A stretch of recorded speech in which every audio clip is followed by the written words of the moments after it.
राजस्थान के इतिहास के पन्नों में अनेक प्रेम कथाओं का वर्णन मिलता है, लेकिन आज मैं आपको महेंद्र और मूमल की वो सच्ची कहानी सुनाने जा रहा हूँ जिसको सुनकर कई दिनों तक इस कहानी को आप भूल नहीं पाओगे। ये कहानी राजस्थान ही नहीं पूरे भारत में वर्णित प्रेम कहानियों में से सबसे अधिक प्रसिद्ध कहानी है। तो आप इस वीडियो में आखिर तक इस सच्ची कहानी में मेरे साथ बने रहिएगा और ये वो सच्ची कहानी है जो आपके शरीर में सिरहन पैदा कर सकती है। कहानी की शुरुआत होती है राजस्थान के पश्चिमी क्षेत्र में बसे अमरकोट से, जो वर्तमान में पाकिस्तान में स्थित है। उस वक्त इस अमरकोट का शासक था राजकुमार महेंद्र, जो बड़ा ही पराक्रमी राजा होने के साथ दिखने में ऊंची लंबी कदकाठी का बड़ा ही सुंदर राजकुमार था, जिसके चेहरे पर सुंदरता का एक अलग ही तेज था। और इसी सुंदरता ने शायद इस कहानी को जन्म दिया, जो इतनी दुखदायक थी कि इसके बारे में लिखते वक्त शायद इतिहासकारों के भी हाथ कांप उठे होंगे। दरअसल दोस्तों, एक दिन महेंद्र अपने बहनोई हमीर जडेजा, जो गुजरात का शासक था, उसके साथ शिकार पर जाता है। लेकिन आज महेंद्र ने ठान रखा था कि वो आज खरगोश का शिकार करेंगे। तो इस खरगोश की तलाश में महेंद्र और उसका बहनोई हमीर जडेजा निकल पड़ते हैं। वो अपने क्षेत्र में खरगोश की तलाश करते हैं, लेकिन उन्हें खरगोश कहीं पर भी नहीं मिलता है। लेकिन महेंद्र ने ठान रखा था, तो एक बार फिर वो खरगोश की तलाश में जुट जाते हैं, लेकिन खरगोश अब भी नहीं मिलता है। इसलिए वो खरगोश की तलाश करते करते अपने क्षेत्र से बहुत दूर निकल जाते हैं और राजस्थान के जैसलमेर तक पहुंच जाते हैं। तभी अचानक महेंद्र के बहनोई हमीर की नजर पड़ती है एक खरगोश पर, और महेंद्र जैसे ही उस खरगोश का शिकार करने वाला था कि अचानक ही खरगोश वहां से भाग पड़ता है और महेंद्र और हमीर खरगोश का पीछा करते अब पहुंच जाते हैं राजस्थान के जैसलमेर के लोदरवा के पास काक नदी पर, जहाँ पर खरगोश काक नदी में कूद जाता है और शिकार उन दोनों के हाथ से निकल जाता है। और अब महेंद्र और हमीर थक हार कर उस नदी के किनारे एक पेड़ के नीचे बैठ जाते हैं और अब अंधेरा भी होने लगा था।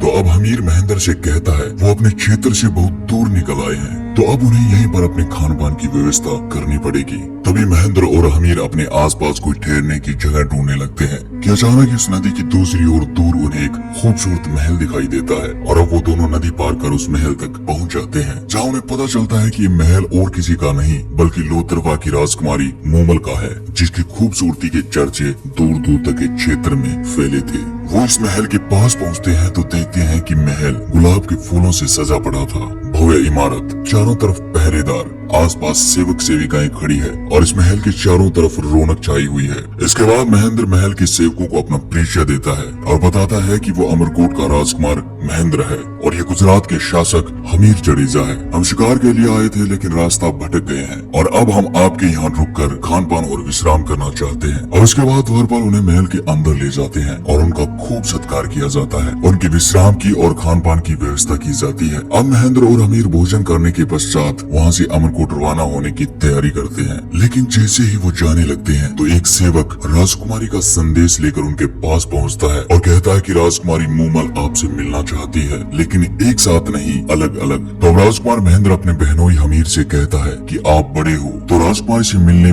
पहले आप जाइए। अब हमीर राजकुमार से मिलने के लिए उस कक्ष की ओर जाने लगता है जिस कक्ष में मूमल रहती है। लेकिन हमीर उस कक्ष में जाने वाले गलियारे में प्रवेश करता है तो हमीर को कक्ष का रास्ता बड़ा ही विचित्र लगता है। अब हमीर जैसे ही कक्ष की ओर थोड़ा आगे बढ़ता है तो वह देखता है कि सामने उस रास्ते पर बाघ, शेर और मगरमच्छ जैसे अनेक खतरनाक जानवर थे। और यह देखते ही हमीर तुरंत ही वापस मुड़ जाता है और आकर महेंद्र को बताता है कि ये कैसी विचित्र महिला है जिसने अपने पहरेदार के रूप में खतरनाक जानवरों को रख रखा है। यह सुनते ही तुरंत महेंद्र कहता है कि मैं जाऊंगा उस राजकुमारी से मिलने जिसने अपनी सुरक्षा के लिए इन खतरनाक जानवरों को रखा हुआ है। और इतना कहकर महेंद्र हाथ में तलवार लिए राजकुमारी मूमल के कक्ष की ओर जाने लगता है। और वह जैसे ही कक्ष के पास पहुंचा तो सामने एक शेर को देखता है और अपनी तलवार से उस शेर की गर्दन धड़ से अलग कर देता है। और गर्दन अलग होते ही महेंद्र को पता चलता है कि ये सब असली नहीं बल्कि मोम के हैं, लेकिन देखने पर असली प्रतीत होते हैं। अब इसके बाद महेंद्र राजकुमारी मूमल के कक्ष तक पहुंच जाता है और वह जैसे ही कक्ष में प्रवेश करता है तो सामने का मंजर देखकर महेंद्र की नजरें ठहर जाती है। वह सामने देखता है कि एक सुंदर कन्या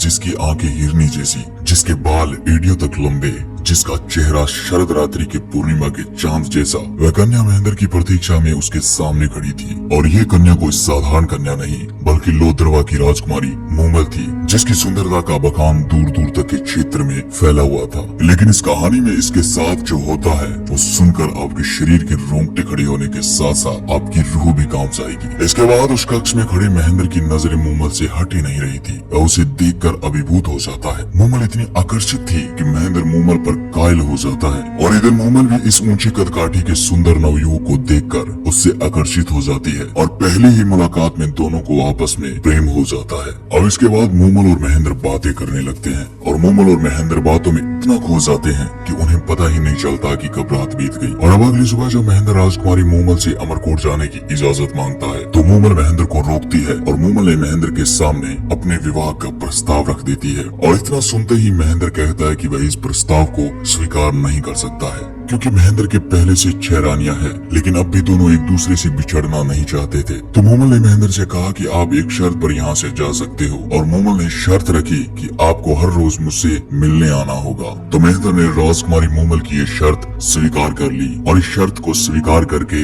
हमीश जडेजा के साथ अमरकोट के लिए रवाना हो जाता है। लेकिन अमरकोट आने के पश्चात महेंद्र को हर जगह राजकुमारी मूमल ही दिखाई दे रही थी, लेकिन उसे अंदर ही अंदर एक चिंता भी सता रही थी कि आखिर कैसे वह हर रोज इतने कम समय में अमरकोट से लोथरवा की 100 मील की दूरी तय करेगा। लेकिन उसने राजकुमारी मूमल को वचन दे दिया था तो वह उस वचन को भी नहीं तोड़ सकता था। और इसी चिंता के साथ वह पहुंच जाता है एक ऊंट पालक के पास और उससे कहता है कि क्या कोई ऐसा ऊंट है जो शाम ढलने के बाद उसे जैसलमेर लोथरवा पहुंचा दे और सुबह होने से पहले वापस अमरकोट छोड़ दे। इस बात पर ऊंट पालक राजकुमार महेंद्र को अपना सबसे तेज चलने वाला चीतल नामक ऊंट दे देता है। और अब इस तेज रफ्तार ऊंट चीतल पर सवार होकर रोज रात महेंद्र मूमल के पास मिलने जाता और सुबह होते ही वापस अमरकोट पहुंच जाता और लगभग 8 महीने तक ऐसा ही सिलसिला चलता रहा। रोज रात महेंद्र मूमल के पास जाता और सुबह होने से पहले ही अमरकोट पहुंच जाता और अपने कक्ष में बिना किसी को बताए जाकर सो जाता। अब दोस्तों धीरे धीरे महेंद्र की सभी रानियों को शक होने लगता है। तो एक दिन सभी रानियां मिलकर सबसे छोटी रानी के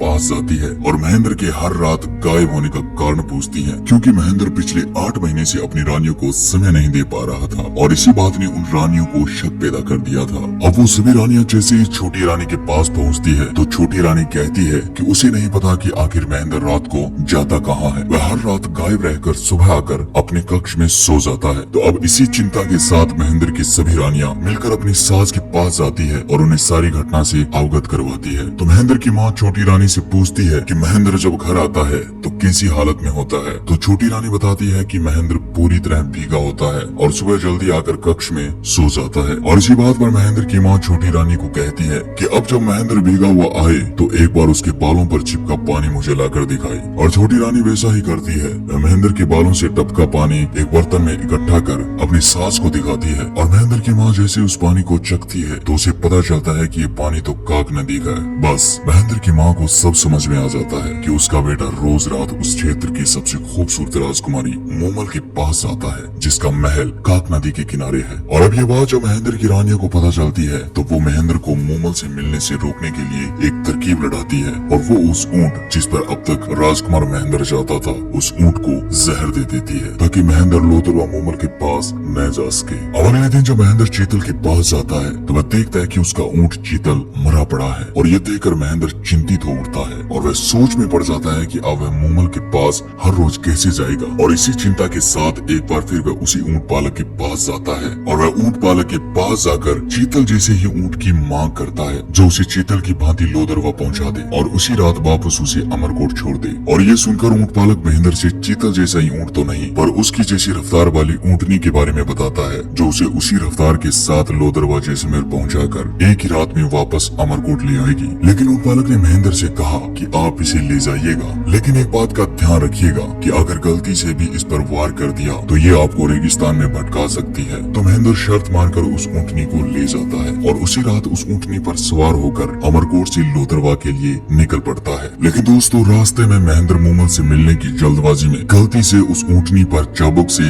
वार कर देता है और वार करते ही ऊंटनी उसे रास्ते से भटका देती है। लेकिन इधर लोथरवा के महल में मूमल अपनी सखियों के साथ बैठी महेंद्र का इंतजार कर रही थी। तो मूमल की बहन सुमल अपनी बहन का मन बहलाने के लिए पुरुष का रूप धारण कर लेती है और दोनों दोनों बहनें खेलते खेलते एक साथ ही सो जाती है। लेकिन दोस्तों सुमल ने अपनी बहन के साथ सोते वक्त पुरुष की वेशभूषा नहीं उतारी और वह इसी भेष में अपनी बहन मूमल के साथ सो जाती है। और अब इधर महेंद्र जैसे तैसे उस ऊँटनी को काबू करके राजकुमारी मूमल के महल के बाहर पहुँचता है। लेकिन महेंद्र को देर हो जाती है। वह सुबह के लगभग 4 से 5 बजे लोदरवा पहुँचता है और सीधे मूमल के कक्ष की ओर जाता है। और वह जैसे ही मूमल के कक्ष में प्रवेश करता है तो उसके पैरों के नीचे से जमीन खिसक जाती है। वह सामने का मंजर देखकर हक्का बक्का रह जाता है। वह देखता है कि राजकुमारी मूमल किसी पुरुष के साथ सो रही थी और ये दृश्य देखकर महेंद्र के हाथ में पकड़ा चाबुक वही दरवाजे पर गिर जाता है। लेकिन दोस्तों मूमल के साथ कोई पुरुष नहीं बल्कि पुरुष का भेष धारण किए उसकी बहन सुमल सो रही थी। लेकिन महेंद्र को कहाँ पता था कि यह तो उसकी बहन सुमल है। महेंद्र तो कक्ष के दरवाजे के पास खड़ा ये दृश्य देखकर बहुत दुखी होता है और अब वह पूरी तरह से टूट गया था और तुरंत ही वह मूमल से बिना मुलाकात किए अमरकोट की ओर रवाना हो जाता है। अब सुबह जब मूमल उठती है तो वह अपने कक्ष के बाहर महेंद्र का चाबुक देखती है और अचानक चौंकती है कि रात को महेंद्र आया तो था लेकिन बिना मिले वापस कैसे चला गया। तो मूमल को लगा रात शायद महेंद्र सुमल को कोई गैर पुरुष समझ बैठा था जिस वजह से शायद वह नाराज होकर उससे मिले बगैर चला गया। और अब इधर अमरकोट पहुंचने के बाद महेंद्र के मन में मूमल के प्रति हीन भावना पैदा हो गई। वह अब जितना मूमल से प्रेम करता था उतनी ही नफरत करने लगा था और धीरे धीरे उसकी नफरत इतनी बढ़ गई कि महेंद्र ने अब ठान लिया कि वह अब कभी मूमल से नहीं मिलेगा। लेकिन दोस्तों आगे जो इनके साथ होता है वो बड़ा ही भयानक था, बड़ा ही दुखदायक था।